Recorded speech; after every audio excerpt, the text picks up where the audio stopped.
नमस्कार दोस्तों, कैसे हैं आप सभी।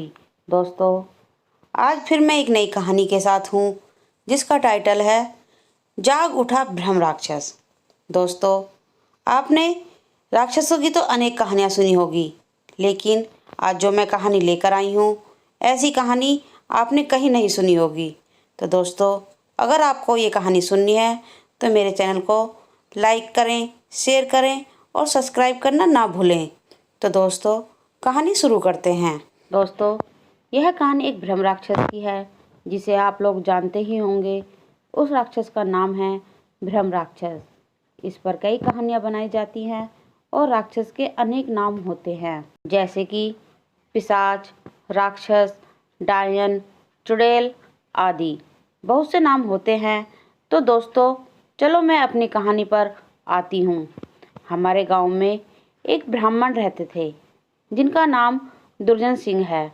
दुर्जन सिंह को लोग दुर्जन जी कहकर बुलाते हैं। उनके घर से कुछ दूरी पर एक खेत था। उस खेत में एक बहुत बड़ा बरगद का पेड़ था। वह बरगद का पेड़ बहुत पुराना था। कुछ समय के बाद उन्होंने उस खेत पर घर बनाने की सोची। पहले वाला घर बहुत छोटा होने की वजह से उन्होंने खेत पर घर बनाने की सोची। उन्होंने उस बरगद के पेड़ को काट दिया और अपना घर बनवा लिया। कुछ दिन तो ठीक ठाक चला, पर कुछ दिन बाद दुर्जन जी बड़े परेशान रहने लगे। वह कभी पूजा करते और कभी नहीं।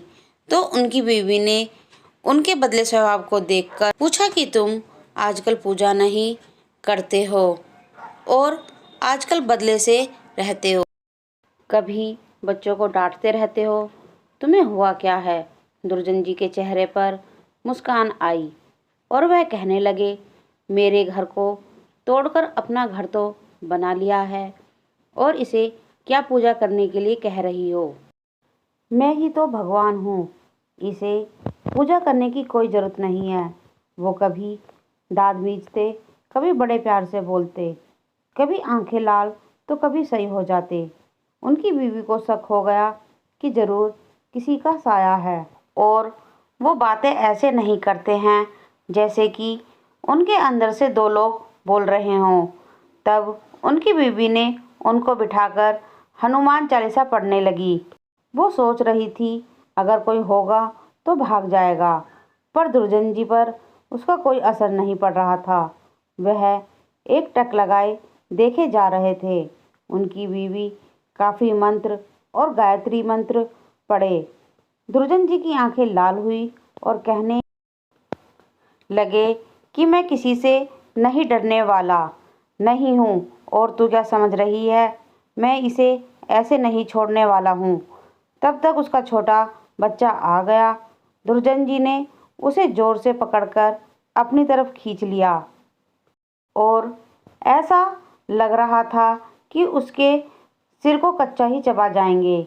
उसकी मम्मी बोली कि बच्चे को छोड़ दो, इसने क्या तुम्हारा बिगाड़ा है। दुर्जन जी की पत्नी ने अपने बच्चे को अपनी तरफ खींच लिया। उसने फिर पूछा, तुम कौन हो और मेरे पति के अंदर क्यों आए हो, आप हमसे क्या चाहते हो, आप हो कौन।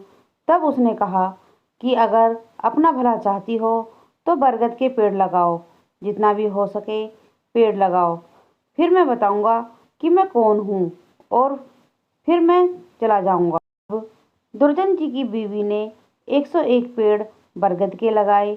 एक दिन उसकी पत्नी ने देखा कि आज दुर्जन जी सुबह उठकर पूजा पाठ करके आ चुके हैं। तब दुर्जन जी के अंदर जो साया था उसने बोला, मैं तुम्हारे पति को आज छोड़ के जा रहा हूँ, तुम सदा सुखी रहो, तुम्हारे आचार विचार बहुत अच्छे हैं। मैं ब्रह्म राक्षस हूँ, वैसे मैं किसी को नहीं छोड़ता और न ही किसी से डरता हूँ। तुम्हारे पति ने मेरे बरगद को काट दिया था जिस पर मैं हजारों सालों से रह रहा था। मुझे गुस्सा तो आया, पर मैं तुम्हारी अच्छाई के कारण मैंने इन्हें छोड़कर जा रहा हूँ, तुम्हारे पति को छोड़कर। तब दुर्जन जी अचानक सही हो गए। तब दुर्जन जी की बीवी की आंखों में आंसू निकल आए। तो दोस्तों, अगर बुरे के साथ तुम अच्छा करोगे तो एक दिन वह भी अच्छा हो जाता है। दोस्तों, मेरी ये कहानी यहीं ख़त्म होती है। अगर ये कहानी आपको अच्छी लगे तो कमेंट में ज़रूर लिखें कि आपको ये कहानी कैसी लगी।